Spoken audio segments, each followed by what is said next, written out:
zero to dangerous flow. For me, I write about this extensively on my LinkedIn as well. For me, it has been a life changer. I won't even use the word game changer, right? It's completely redefined me as a person. I am a version 2.0 thanks to FRC. So yes, it's been a. I just can't even describe in words what this is meant to me.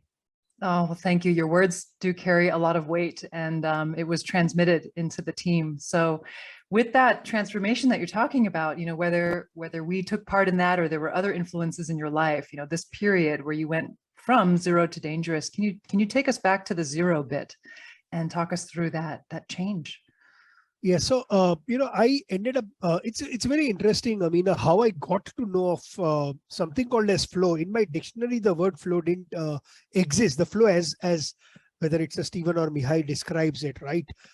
Flow, you used it more as a verb than as a noun in that sense. So I this was COVID, and I was just off my entrepreneurial venture where I was trying to build a truly Indian sports brand, and I failed miserably in that venture. I lost 80% of my lifetime saving in a period of 30 months. And then, I shut that business down. Then I joined a private equity firm. My whole life has been in the financial markets. So I joined a private equity firm. I was just easing into my new role, and then COVID hit. And when COVID hit, all of us had a lot of time in hand. And you are spending time either reading or watching Netflix or seeing Insta. And I followed Novak Djokovic on Insta. And actually, Novak Djokovic is how I got connected with Steve. So in that particular live of Novak Djokovic, he had got Jim Quick to come, and Jim was just launching his book called Limitless. And in Limitless, when it goes to the method section, there is a chapter on flow. And in that Insta live, Jim Quick spoke about flow, and he spoke about Stephen. And I, after that Insta live, Googled what flow is, Stephen Kotler is, watched a couple of his videos. And I just found it very intriguing. What is this something called as flow, an optimal state of consciousness where you perform your best, where you live your best? And I was certainly neither performing my best nor feeling my best because of what had happened to me. And I like to experiment, but I have only one rule when I experiment. Is when I experiment, I will take my time to experiment, but I will then completely trust the person whom I'm experimenting with. So I went into zero to dangerous with full conviction, knowing that I know nothing, and that I will listen into everything that you guys teach with a very open mind. If there are things that I need to practice, implement, I will do that with complete honesty. And I guess I did not know what a ride of a lifetime I was in for, right? And it just took me from zero. I still don't know whether I can call myself dangerous, but I can certainly, I know I'm not zero anymore. And it's just had that level of profound impact. So Thank yes, you. thank you so much.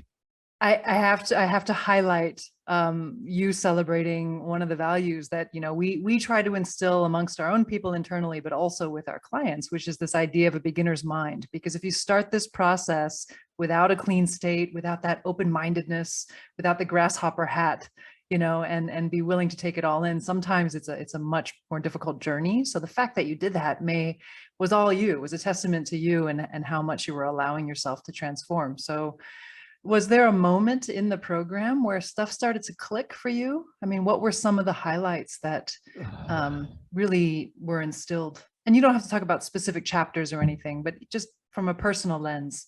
So what I realized is at its core, so I used to be a half marathoner. I've done about 40 time runs, and I could relate a lot back to being in the zone, or having a runner's high, kind of told me where this all was going in. One thing which Rian talks about a lot initially is that at times a lot of what you are seeing, hearing, may not make sense, but go with the flow. At some point of time, the pattern recognition will come into play. You will connect the dots. The mind will do its own bit. And I guess towards the later part, I think week fourth or when the week on the positive psychology basics started, I guess that's where everything kind of somewhere in my mind begin to make sense. That if I have a purpose, if everything that I am doing or most of the stuff that I am doing, if it is aligned to that, the attention is very different. When the attention span is very different, focus is very different. And he talks about flow follows focus. And it just kind of tends to make sense. And then when you realize how do you get that purpose, how do you be in focus, the whole positive psychology piece kind of helped me a lot to do that, by which time I had already started implementing my morning routine and my evening routine. So I had already bought back a lot of time, right? And now I was utilizing that time to do something more.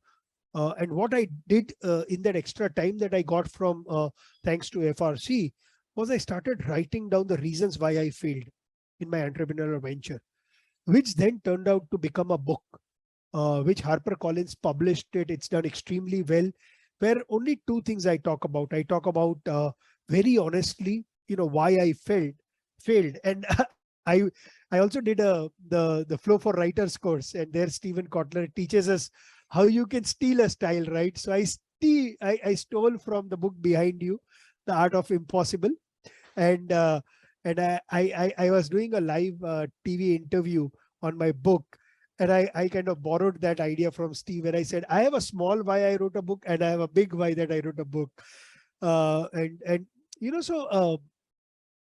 It's tough for me to pinpoint one or two things. I think if you are somebody who's really want to get very productive, bring that purpose in life so that everything that you do makes sense to you, so that it doesn't look like the stir piece that Steve talks about, right? Whether it's feeling effortless, whether where the sense of time goes away, you lose your sense of self, everything that flow represents.